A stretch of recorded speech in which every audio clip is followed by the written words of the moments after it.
Operation সিঁদুরের নাম মাননীয় প্রধানমন্ত্রীর নেতৃত্বে সেনাবাহিনী দিয়েছে। মুখ্যমন্ত্রী সিঁদুর নিয়ে আপত্তি হলে উনি অপারেশন সিঁদুরকে অপারেশন বোরখা বলতে পারেন, ওনার ব্যাপার, আমাদের কোনো আপত্তি নেই। আমরা অপারেশন সিঁদুরকে অপারেশন সিঁদুরই বলবো। এবং বাংলার মহিলাদের সিঁদুর দেখে যেভাবে অত্যাচার করা হয়েছিল এই পাকিস্তানপন্থীদের দ্বারা মুর্শিদাবাদে, মুখ্যমন্ত্রীকে তারও উত্তর দেওয়া উচিত। মুখ্যমন্ত্রী উত্তর দিতে পারেননি সেদিন গিয়ে জনগণের সামনে দাঁড়িয়ে। বলছি মুর্শিদাবাদ মালদার ঘটনা বিজেপি করিয়েছে, মুখ্যমন্ত্রী সরাসরি অভিযোগ করছে। তো প্রমাণ দিতে বলুন। যেখানে 3 সদস্যীয় হাইকোর্টের তৈরি করা দল, তারা পরিষ্কার বলছে যে মমতা বন্দ্যোপাধ্যায়ের কাউন্সিলর যুক্ত, মমতা বন্দ্যোপাধ্যায়ের এমএলএ যুক্ত, মমতা বন্দ্যোপাধ্যায়ের পার্টির লোক যুক্ত। তারা কি বিজেপি করে নাকি? হাসদামও পেয়েছেন মুখ্যমন্ত্রী, একের পর এক মিথ্যে কথা বলে যাচ্ছেন।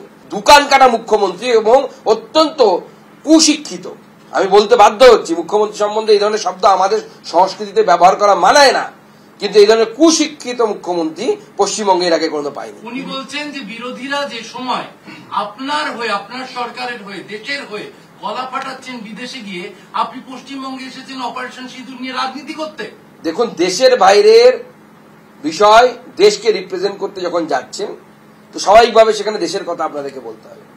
মমতা ব্যানার্জি সভা করছেন না, প্রশাসনিক সভা, সেটা প্রশাসনিক সভার নামে কি হয়? মমতা বন্দ্যোপাধ্যায়কে পাল্টা প্রশ্ন করছি আমি, যখন দেশের বিভিন্ন দলের সাংসদরা অন্য রাজ্যে যাচ্ছেন, অন্য দেশে যাচ্ছেন, দেশকে রিপ্রেজেন্ট করতে, তখন আপনি এই আলিপুরদুয়ারে প্রশাসনিক বৈঠক করেছেন আলিপুরদুয়ারের লোকেদেরকে নিয়ে, এবং শিলিগুড়িতে করেছেন। আমাদের সাংসদকে ডেকেছিলেন, আমাকে ডেকেছিলেন উত্তরবঙ্গের সাংসদ হিসেবে, আমাদের বিধায়কদেরকে ডেকেছিলেন। আপনি রাজনীতি করছেন না? লজ্জা লাগে না আপনার? যখন দেশকে প্রতিনিধিত্ব করতে আপনার পার্টির অভিষেক ব্যানার্জিকে আমাদের সরকার পাঠাচ্ছে, তখন আপনি রাজনীতি করছেন প্রশাসনিক বৈঠকের নামে। আমার ভাবতে অবাক লাগে যে কি করে একজন মানুষ এতখানি নির্লজ্জ হতে পারে। প্রশাসনিক বৈঠক নাম দিয়ে তিনি বৈঠক করেন, সেখানে বিজেপি বা অন্য দলের সাংসদ, যদিও নেই ওই রাজ্য বিজেপি বাদ দিয়ে, সাংসদ বিধায়ক হলে তাকে ডাকেন না, সে আবার অন্যের পলিটিক্স এর কথা বলে। আপনারা মানায়? বলছেন কালই ইলেকশন করুন, আমরা প্রস্তুত আছি। দেখুন, ইলেকশনের সময় আসতে দিন, বোঝা যাবে কার কত দম।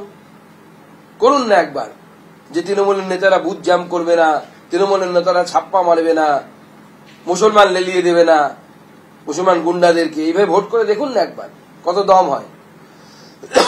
দেখুন, বিজেপির কোন নেতার বিরুদ্ধে বা তার নাম কল রেকর্ডিং এ নেই। মাননীয় মুখ্যমন্ত্রীকে আমি বলবো, মুখ খোলার দম থাকলে মুখ খুলুন, তার আগে কানটা খুলুন। কালীঘাটের কাকুর রেকর্ডিংটা শুনুন ভালো করে। 15 কোটি কাকে দিতে হবে, কাকে 20 কোটি দিতে হবে, পার্থর বেশি লোক। কত বলেছিল পার্থর জন্য রায়? যেন 25 কোটি না 20 কোটি বলেছিল। অভিষেকের জন্য 15 কোটি। অভিষেক নামটা চেনা চেনা লাগছে মুখ্যমন্ত্রী? কানটা খোলা আছে না শুনতে পাচ্ছেন না?